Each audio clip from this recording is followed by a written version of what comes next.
Mbrëmjen e dieshme, besimtarët katolik kanë pritur ringjalljen e Krishtit në kishën Ngjitja e Marisë në qiell në Korçë. Festimet e Pashkëve katolike kanë filluar me ritualin e ndezjes së qiririt të madh që simbolizonte praninë e Jezusit dhe fitoren e dritës ndaj errësirës, dritë që u shpërndat tek të gjithë besimtarët.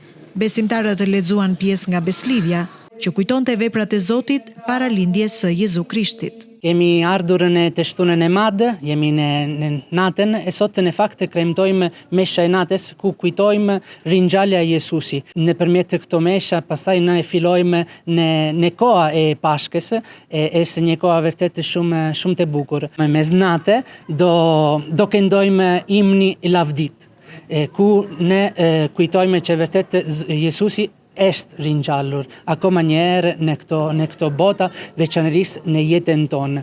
E ashtu vërtet Zoti Jezusi ringjalli na sjell vërtet paqe, dashuria e veçanërisht i ri. Pas lutjeve, besimtarët katolik pritën ringjalljen e Krishtit dhe sipas ritualeve të përvitshme realizuan pagëzimin e një vajze në një ditë të rëndësishme ringjalljeje. Megjithse një komunitet i vogël katolik, Korça ka mirëpritur edhe këtë vit Pashkën katolike mes lutjeve dhe besimit në Zot.